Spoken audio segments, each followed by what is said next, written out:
The late afternoon sun, filtered through the rustling leaves of the silver maples, cast a dappled pattern across Mason's lawn. He stood with a trowel in hand, the rich scent of freshly turned earth filling his senses. This small garden bed, nestled against the far corner of his property, was a living memorial. Each perennial, each carefully chosen shrub, was a conversation he was still having with his late wife, Sarah. They had planted these maples together 15 years ago, two spindly saplings that were now titans, their branches a canopy of shared memories. It was this quiet solitude, this sprawling 2-acre estate lot, buffered by its own private woods within the meticulously planned community of Summerwood Meadows. That had been their dream. A flicker of movement at the edge of his property line, near the old stone wall that separated his lot from the common area, broke his reverie. It was Carol Peterson, the president of the Summerwood Meadows Homeowners Association. She was holding her phone up, not in the casual way one might capture a sunset, but with the focused, methodical intent of a documentarian. Click, swipe, click. Mason straightened up, brushing the soil from his knees. He was a retired land surveyor, a man who had spent 40 years interpreting the precise, unyielding language of deeds, plats, and easements. He understood boundaries better than most people understood their own families. He walked toward her, his stride even and unhurried. "Carol," he said, his voice calm, "something I can help you with." She lowered her phone, a smile forming on her lips that didn't quite reach her eyes.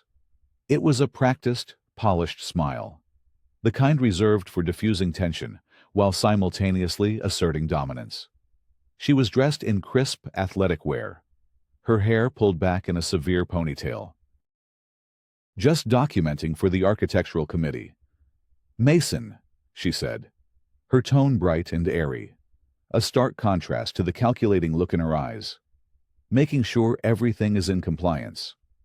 You know how it is." Mason's gaze followed hers to the new, modest garden shed he had erected last month, well within his property line and a good 50 yards from where she stood. The shed was approved by the committee 2 months ago. "Carol, I have the letter." "Oh, I'm sure you do," she purred, her gaze sweeping over the expanse of his backyard, lingering on the line of maples. "It's more a matter of the overall land use, the view corridor. We have to be diligent. You should be getting a notice soon." The phrase, delivered with such casual finality, hung in the air between them. It was a polite, chilling threat, a promise of bureaucratic warfare, wrapped in the guise of neighborhood diligence.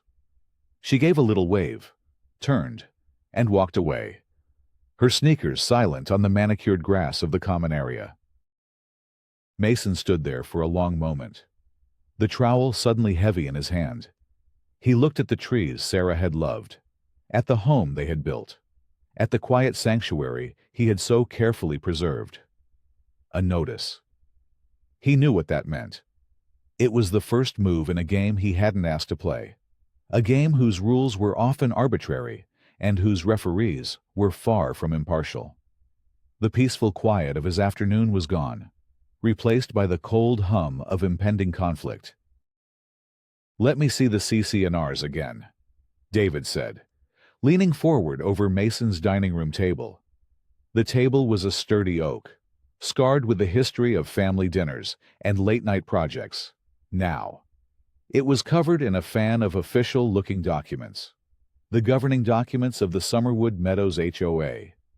David, a retired accountant with a mind for numbers and a healthy skepticism for bureaucracy, was Mason's oldest friend and his designated sounding board. Mason slid the thick, professionally bound volume across the table. Page 47, Section 8, Architectural Control, Subsection 4, Easements. David adjusted his reading glasses, his finger tracing the text. "Okay, here it is. 8.4.2, View corridor easement. A non-exclusive view corridor easement is hereby reserved for the benefit of the association across the rear, 30% of estate lot 7. That's you. He continued reading aloud, his voice taking on a tone of mild disbelief. For the purpose of preserving the natural sightlines toward the community lake, and providing for reasonable community access and enjoyment thereof, the association shall have the right of ingress and egress for maintenance and event hosting purposes, as approved by the board. He looked up at Mason, his brow furrowed. 30%, Mason.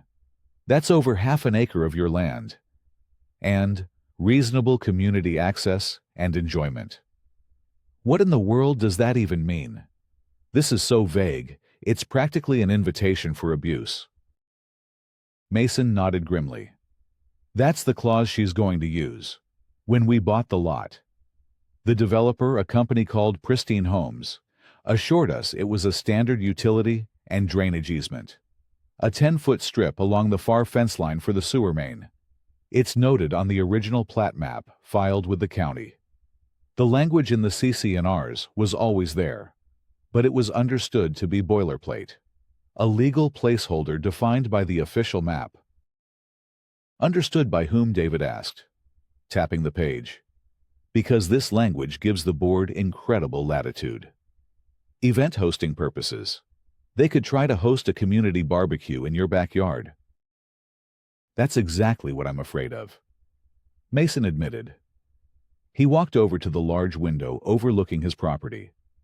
The maples stood as silent sentinels, their leaves whispering in the breeze. Sarah and I planted those trees the first week we moved in. She sketched out the whole design.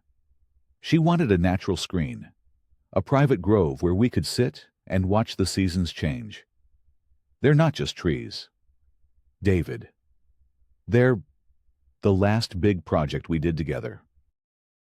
The personal stake was what made the threat so potent. This wasn't just about land. It was about memory, legacy, and the sanctity of a promise he had made to his wife. This was the home he was supposed to grow old in, a place of peace. Carol's polite threat had felt like a violation of that peace, a trespass against something sacred. So, what's her angle? David asked, pulling him from his thoughts. Is this just a power trip? Some people get a taste of authority on an HOA board and turn into petty tyrants. It feels like more than that, Mason said, turning back from the window. The way she looked at the property, it was like she was appraising it, not inspecting it. And that phrase. View corridor. The trees are in the direct line of sight from the common area to the lake. A week later, the threat materialized. It wasn't an email or a phone call. It was a crisp, white envelope delivered by the mail carrier, requiring his signature. Certified mail. The official opening salvo of any serious HOA dispute. Inside, on heavy letterhead bearing the Summerwood Meadows logo, was the formal notice of violation. It was worse than he had imagined. The notice cited CC&R February 8.4.2. It alleged violation obstruction of designated view corridor easement. The description was chillingly precise.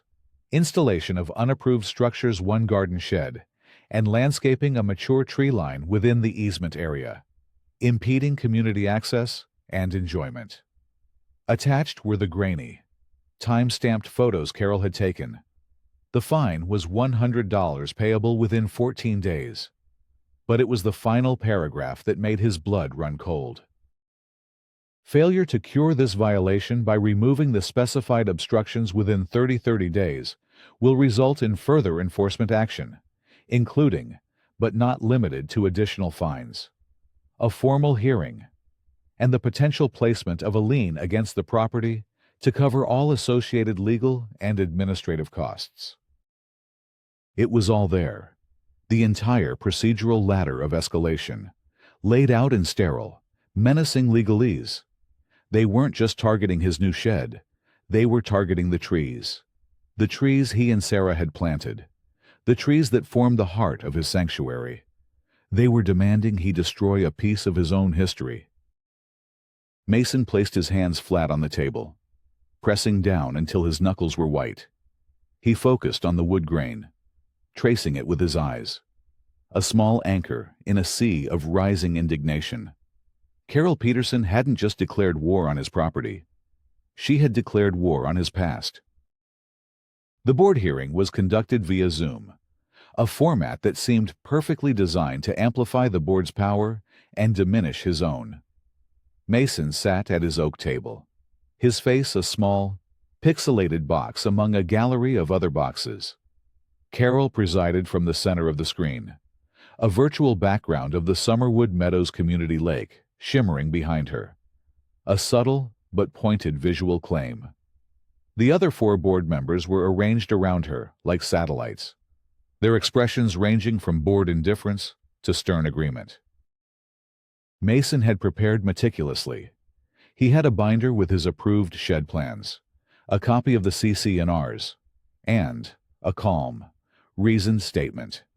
He believed in process, in the power of clear facts to overcome ambiguity. He was about to learn a hard lesson in the difference between rules and power. "Mr. Miller, you have the floor," Carol announced, her voice echoing with digital compression. "You are here to appeal Violation Vi 2023-047. Mason cleared his throat. "Thank you, Madam President. Members of the board, I'm here today because I believe this violation notice has been issued in error.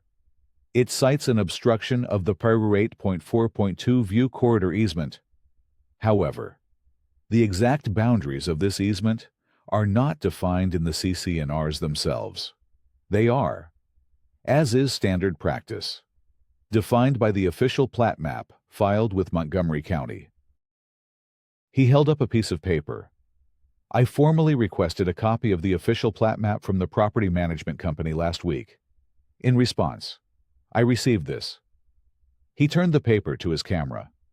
It was a glossy, colorful map. "This is the community marketing map. It's a sales tool. It has no legal standing and does not delineate any easements. I once again request that the board provide the official, recorded plat map that defines the precise boundaries of this alleged easement so we can resolve this matter." Carol's polite smile never wavered. "Mason, the language in the CC&Rs is quite clear. The rear 30% of Estate Lot 7. That is the definition. The board's interpretation, guided by legal counsel, is that this grants the association governance over that entire portion of your lot for its designated purpose." A board member named Arthur, a stern-looking man with a military-style haircut, chimed in. "The purpose is preserving the natural sightlines and providing for community access. Your trees, Mr. Miller, and your new shed directly contravene that purpose." "But the term reasonable is also used," Mason countered, trying to keep his voice steady.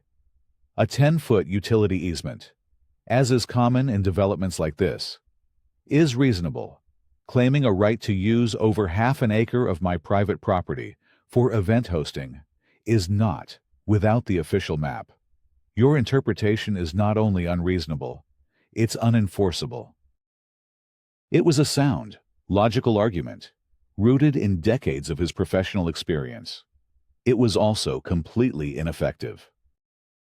"The board has reviewed the matter," Carol said, her voice taking on an air of finality.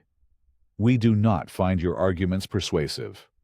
The language of the governing documents is what we are bound to uphold.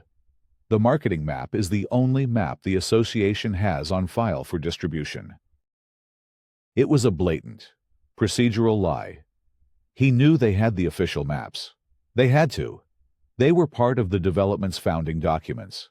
They were deliberately withholding the one piece of evidence that could end the entire dispute. "So, to be clear," Mason said, a cold knot forming in his stomach, You are fining me for obstructing an easement whose legal boundaries you refuse to produce. The board's decision stands, Carol said smoothly, already looking at her notes for the next agenda item. We have a motion to uphold violation VI 2023-047 and the associated fine. Do I have a second?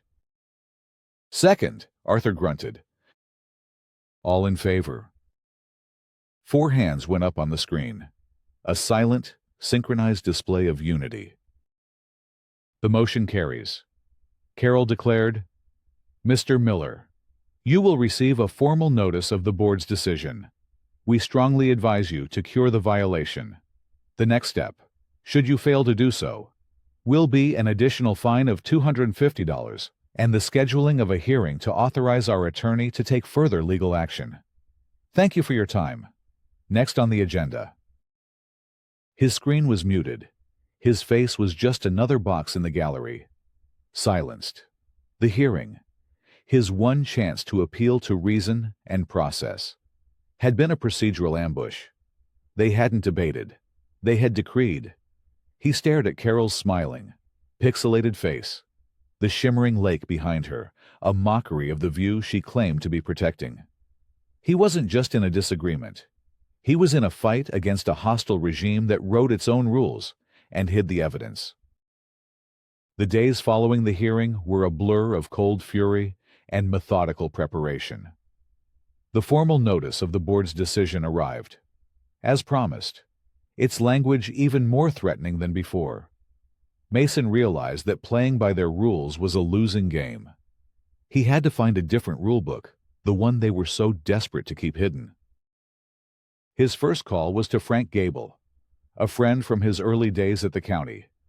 Frank had started in the surveyor's office with him, but had stayed on, working his way up to become the chief clerk at the Montgomery County Recorder of Deeds. He was a walking archive, a man who knew the county's land records not as data, but as stories.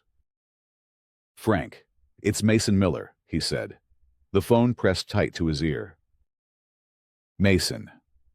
Haven't heard that voice in a dog's age. How's retirement treating you? Or is it treating you rough? Frank's voice was a gravelly, good-natured rasp. A little rough at the moment, which is why I'm calling. I need a favor. I'm looking for the original plat maps and any associated easement deeds for a development called Summerwood Meadows, specifically for my lot, Estate Lot 7. Summerwood Meadows. Sure. I remember that one. Built around 2005, right? Big project. What's the issue? Boundary dispute. Something like that, Mason said, keeping his explanation brief.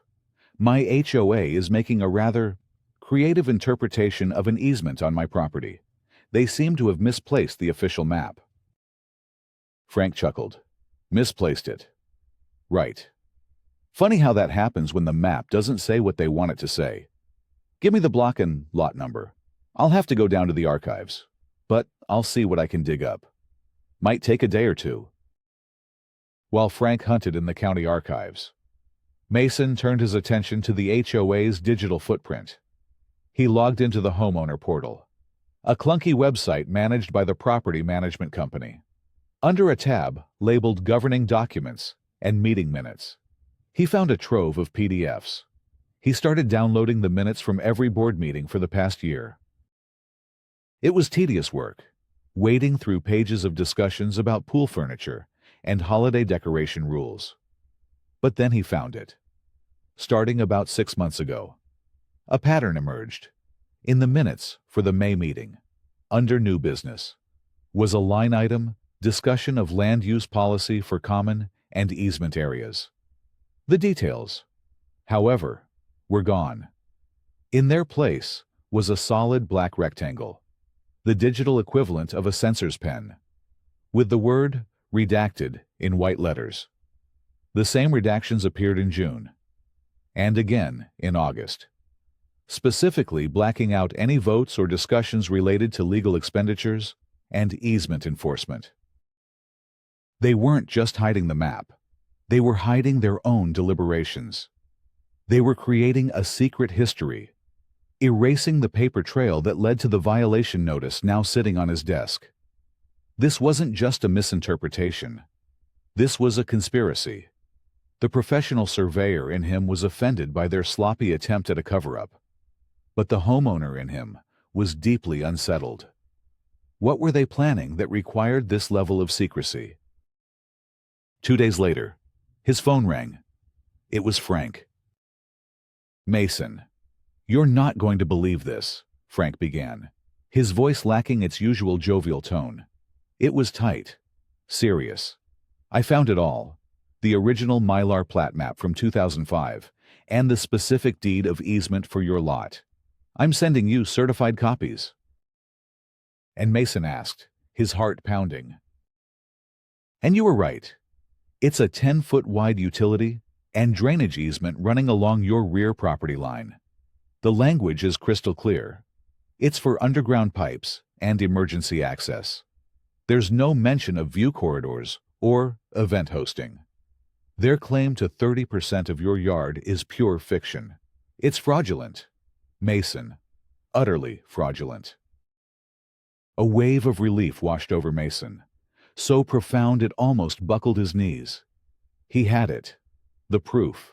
The silver bullet. "Frank, I can't thank you enough. You have no idea what this means." "Oh, I think I do," Frank said, and then his voice dropped. "But that's not the bombshell. Mason, while I was pulling the development records, I looked up the principal of the developer, Pristine Homes, LLC. I remember the name," Mason said. "Yeah, I figured you would," Frank said grimly. "The principal owner was a guy named Daniel Peterson." The name hit Mason like a physical blow. Peterson. He stumbled back and sat down heavily at his dining room table. He hadn't heard that name in over a decade, but he had never forgotten it. "Daniel Peterson," Mason said, the words tasting like ash. "The River's Edge subdivision fiasco." "The very same," Frank confirmed. "The guy whose career you ended when you were chief surveyor for the city. Your report on his shoddy retaining walls and falsified soil tests got his development condemned and his license revoked. The man was ruined. Mason lost everything." A cold, dreadful certainty began to dawn on Mason, connecting dots he never even knew existed. "Frank," he said slowly, "what's the connection?" He could hear Frank take a deep breath on the other end of the line. "I did a little more digging. Daniel Peterson has a sister. Her married name is Carol Peterson." The room went silent.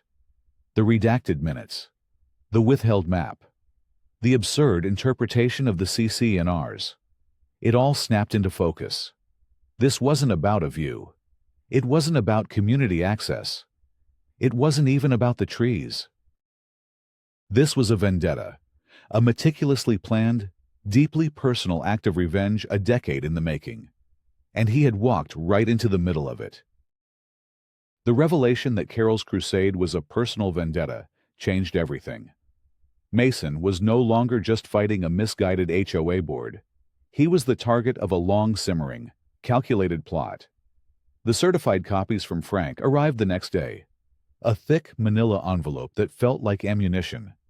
The plat map was beautiful in its clarity, the lines crisp, the 10-foot easement marked with an engineer's precision. It was the truth, rendered in ink on paper. Armed with this irrefutable evidence, Mason felt a surge of confidence. His first instinct was to scan the documents, email them to the entire board and the property management company, and demand they rescind the violation immediately. But David, ever the pragmatist, urged caution. "Hold on, Mason," he'd said over the phone. "Don't show your hand yet. You're dealing with someone who has been planning this for months, maybe years.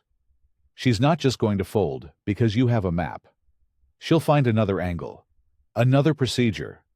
She's already shown she's willing to fabricate a legal basis for her actions. If you reveal your evidence now, in private, she'll just find a way to discredit it or bury it in committee. David was right. Carol had built her power base within the closed system of the board. A private confrontation would be his word against hers. And the board had already shown their allegiance. He needed a different venue, one where the facts could not be ignored or redacted. He needed a public forum. His opportunity arrived in the form of another certified letter. This one was a notice of special board meeting. The email version had landed in his inbox at 5:02 p.m. on a Friday. The meeting was scheduled for the following Monday evening. There was only one item on the agenda to hear and vote, on a resolution to authorize legal counsel to place a lien on a state lot, 7 Miller, for failure to cure ongoing violations of CC&R for 8.4.2. She was accelerating the timeline, trying to get a lien approved before he could mount a proper defense. It was a classic power play, scheduling a critical vote with the bare minimum 72-hour notice, spanning a weekend to make it harder for homeowners to organize. The lien was the HOA's nuclear option. With it, they could eventually foreclose on his home. The threat was no longer theoretical. Panic began to creep at the edges of his resolve. But then he saw it. A line at the bottom of the email notification. A reminder that the annual homeowners meeting will be held in 2 weeks' time at the community clubhouse. Please see the attached agenda. Any homeowner wishing to address the community during the open forum must sign up online. Speakers are limited to 5 minutes. That was it. Not the hastily called special meeting with its single, prejudiced agenda item, but the annual meeting. The one time all year the board had to face the entire community, not as rulers, but as elected representatives. It was his chance to bypass the corrupt board and present his case directly to his neighbors, the people who had unknowingly granted Carol her power. He clicked the sign-up link. The form was simple: name, address, and topic. He typed Mason Miller, 128 Wilder Lane.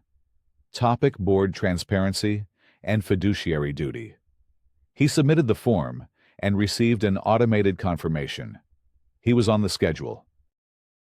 Now, he had less than 2 weeks to turn a decade of land surveying experience and a folder full of documents into a 5-minute presentation that could dismantle a personal vendetta, expose a conspiracy, and save his home. He needed to be calm, methodical, and devastatingly precise. This wouldn't be an emotional outburst. It would be a surgical strike, executed with the cold, hard facts of a surveyor's report. He spent the next days in his home office, the plat map spread out on his drafting table like a battle plan. He built a simple PowerPoint presentation. Each slide was a piece of the puzzle, a step in the story he was going to tell. He practiced his speech over and over, timing himself with a stopwatch, whittling his words down to their most essential, impactful form. He wasn't a natural public speaker. His hands would grow clammy, and his voice would shake when he practiced. But the thought of Sarah, of the promises they made in the shade of those maple trees, fortified him. He was fighting for more than just himself. The evening before the meeting, as he was running through his presentation one last time, he saw something that gave him pause. From his window, he could see Carol on her phone in the common area. Her posture was tense. Her voice, even from a distance, sounded strained. "I told you I would handle it," she said, her words sharp and clipped. "Just give me a little more time. It will be done." It was a glimpse behind the curtain, a crack in her armor of cool confidence. She was under pressure, likely from her disgraced brother, Daniel. This wasn't just her revenge. She was carrying the weight of his, too. The thought didn't make him feel sympathy, but it did harden his resolve. She was a woman cornered, and cornered people were dangerous. tomorrow. He had to make sure his evidence was too overwhelming for her to escape. The community clubhouse buzzed with the low hum of suburban democracy. About 80 homeowners were scattered amongst the rows of folding chairs, sipping lukewarm coffee from paper cups. The air was thick with the scent of stale air conditioning and neighborly obligation.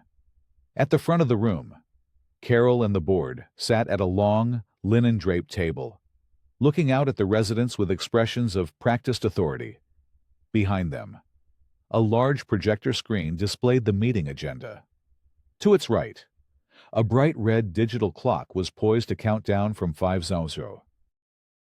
Mason sat in the third row, a USB drive clutched in his hand. His heart hammered against his ribs, a frantic drumbeat against the calm facade he was trying to maintain. He watched as the meeting droned on through the treasurer's report and the landscaping committee update. He saw Mrs. Gable, his elderly neighbor from 2 houses down, sitting by herself near the back. She gave him a small, nervous smile. Mason knew she had a small, white picket fence around her rose garden that was technically a 1/4 inch too high according to the bylaws. Carol had never bothered her about it. A small act of selective enforcement that kept residents like Mrs. Gable quiet and compliant. Finally, Carol announced, we will now move to the open forum. Each speaker will have 5 minutes. First on the list is Mason Miller. Mason stood, his legs feeling unsteady.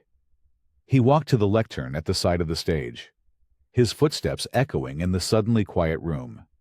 He inserted the USB drive into the laptop, his presentation flashing onto the big screen. He took a deep breath and looked at the clock. It started its silent, relentless countdown. Fituao. Good evening, everyone, he began, his voice clearer and steadier than he'd expected. My name is Mason Miller. I live at 128 Wilder Lane. I am here tonight to talk about transparency. His first slide appeared on the screen. It was a high-resolution image of the formal violation notice he had received. 4:50. A few weeks ago, I received this notice from the board, fining me for obstructions on what it calls a view corridor easement. The alleged obstructions are a garden shed that was fully approved by the architectural committee and a line of maple trees that have been on my property for 15 years. He clicked to the next slide. 4:15. The screen now showed a screenshot of the HOA website, with the heavily redacted meeting minutes. The black boxes stood out like stark, accusatory voids. When I looked for the board's justification for this sudden enforcement, this is what I found. The official minutes of the meetings where this policy was discussed are redacted, blacked out. I ask you, my neighbors, what is our board hiding in these secret discussions about our property rights? A murmur rippled through the crowd. People shifted in their chairs, leaning forward. He clicked again. 3:30. The text of CC&R Frogger 8.4.2 filled the screen. The vague, ambiguous phrases he now knew by heart. The board claims its authority comes from this single clause, which mentions a view corridor easement. They interpret this to mean they have control over nearly 2/3 of an acre of my private property. He paused, letting the audacity of the claim sink in. He could see Carol at the table, her polite smile beginning to look strained. Arthur, the stern board member, was whispering in her ear. The board insists this document is the final word, Mason continued. But it isn't. The legal definition of an easement isn't in the bylaws. It's on the official plat map, filed with the county when our community was built. For weeks, I have asked the board and our management company to produce this map. They have refused. He locked eyes with Carol. They refused because they knew what it would show. He clicked to the next slide. The countdown clock showed 2:45. The screen was filled with the crisp, clear lines of the official, certified plat map from the Montgomery County Recorder of Deeds. A bright red arrow pointed to Estate Lot 7. A thin, precise blue line traced the 10-foot wide utility easement along the far fence line. "This," Mason said, his voice ringing with conviction, "is the truth. This is the official plat map for my lot. The easement is not 30% of my property. It is a 10-foot wide strip for underground utilities. The board's claim to my backyard is not a misinterpretation. It is a fabrication." The room erupted. The murmuring turned into loud, angry whispers. People were pointing at the screen, then turning to stare at the board. Carol's face had gone pale. Mason pressed on. The clock was ticking. 1:30. So, you have to ask yourself, why would our board president, Carol Peterson, fabricate a legal claim to my land and hide the evidence? He clicked to his final slide. It showed two names. The first was Pristine Homes, LLC, developer of Summerwood Meadows, Principal Daniel Peterson. The second was Summerwood Meadows HOA, Board President Carol Peterson. Perhaps it's because this isn't about a view at all. A decade ago, in my former career as a land surveyor, I was forced to fail a development called River's Edge for unsafe construction and fraudulent soil reports. That developer, Daniel Peterson, lost his business and his license. He is our board president's brother. This entire ordeal, the notices, the fines, the threat of a lien, has been nothing more than a personal, decade-long vendetta, executed using our HOA funds and our authority. The room was in chaos. Shouts of shame and "is this true" echoed off the walls. Carol was on her feet, her face a mask of fury, trying to shout over the din, but no one was listening. The clock showed 0:20. Mason had won. Vengeance was his. He could end his speech there, a triumphant, devastating mic drop. But then his eyes found Mrs. Gable in the back of the room. She was clutching her purse, her face a portrait of sheer terror. She was looking at Carol, and Mason knew exactly what she was thinking. If Carol could do this to him, what would she do to an old woman over a fence that was a quarter-inch too high? The vendetta wasn't just against him. It was a symptom of a much larger disease of unchecked power. In that instant, Mason made a choice. He held up a hand for quiet. The room, sensing a final statement, slowly settled. 005. "This isn't just about my property," he said, his voice now quiet, but carrying across the entire room. "It's about how we, as a community, are governed. It's about accountability. That's why my final proposal isn't about punishment. It's about reform. I propose we form a new, independent committee, made up of homeowners, to review all architectural rules and land use policies for clarity, fairness, and consistency. Let's create a system that is transparent and serves all of us, not the personal agendas of a few." The clock hit 0:00. He had traded his moment of personal vengeance for a chance at communal integrity. He didn't know if they would accept it, but as he looked out at the faces of his neighbors, he saw not just anger, but hope. In the stunned silence that followed the clock's final beep, the first official voice to break the tension was not a board member's, but that of the property manager, a harried-looking woman named Linda, who had been sitting quietly at the end of the table. She stood up, pushing her chair back with a loud scrape. "In light of the evidence presented," Linda announced, her voice trembling slightly but firm, "our management company must state for the record that all fines and pending legal actions against Mr. Miller regarding violation 5/2023/047 are hereby rescinded, pending a full review by our corporate legal counsel." Her statement acted like a starter pistol. Arthur, The stern board member turned on Carol, his face red with anger. "Did you know about this? Carol, did you lie to the entire board?" "This is a slanderous attack," Carol shot back, her voice shrill. "He's twisting the facts. The easement language is clear." But no one was buying it. The visual evidence of the plat map was too simple, too damning. The homeowners were on their feet now. A wave of outrage directed at the head table. "Resign," someone shouted from the back. "We need a new board," yelled another. Amidst the chaos, a motion was made from the floor by a homeowner in the front row. "I move for a vote of no confidence in our president, Carol Peterson." Second came a chorus of voices.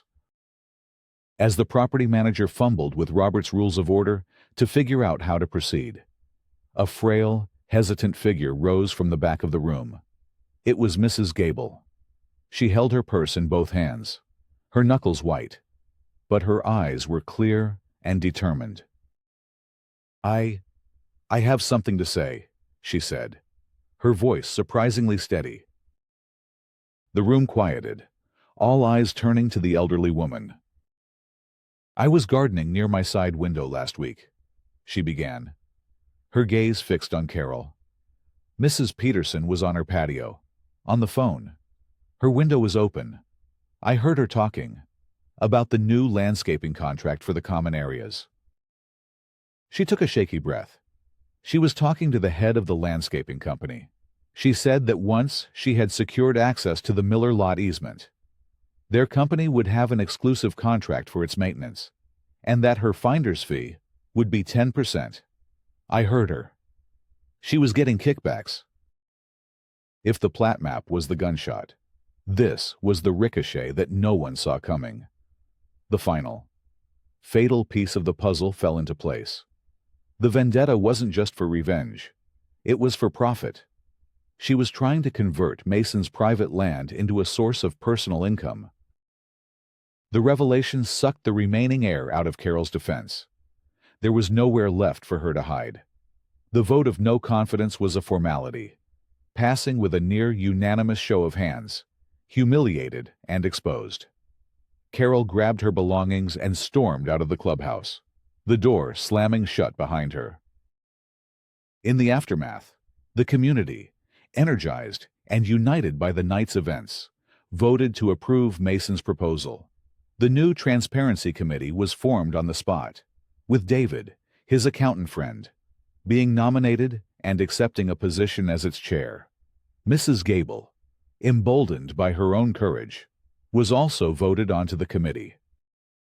Weeks later, the new interim board, with the full backing of the Transparency Committee, formally ratified the official county plat map as the sole determinant for all easement boundaries within Summerwood Meadows. The vague, weaponized language of CC&R 8.4.2 was officially rendered inert, defined by the clear, precise lines of the surveyor's map. Mason stood in his backyard, the setting sun casting long shadows from the silver maples. The air was cool and quiet, the familiar peace of his sanctuary restored. He was no longer just a homeowner.